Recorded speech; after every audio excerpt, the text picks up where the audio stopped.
بسم الله الرحمن الرحيم وإذ قال ربك للملائكة إني جاعل في الأرض خليفة قالوا أتجعل فيها من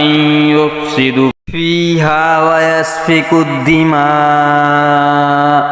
ونحن نسبح بحمدك ونقدس لك قال إني أعلم ما لا تعلمون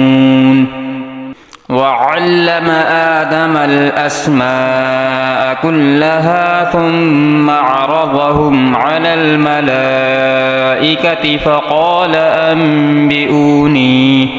فقال أنبئوني بأسماء هؤلاء إن كنتم صادقين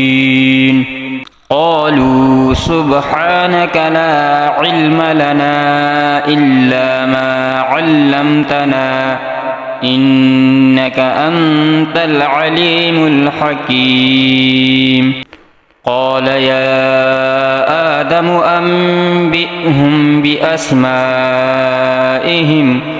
فلما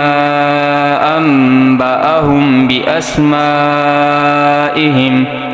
قال ألم أقل لكم إني أعلم غيب السماوات والأرض وأعلم ما تبدون وما كنتم تكتمون وإذ قلنا للملائكة اسجدوا لآدم فسجدوا إلا إبليس أبى واستكبر وكان من الكافرين وقلنا يا آدم اسكن أنت وزوجك الجنة وكلا منها رغدا حيث شئتما ولا تقربا هذه الشجرة فتكونا من الظالمين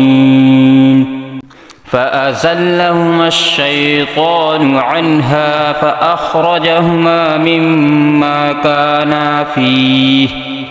وقلنا اهبطوا بعضكم لبعض عدو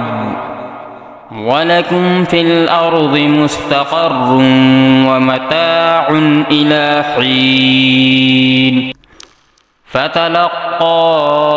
آدم من ربه كلمات فتاب عليه إنه هو التواب الرحيم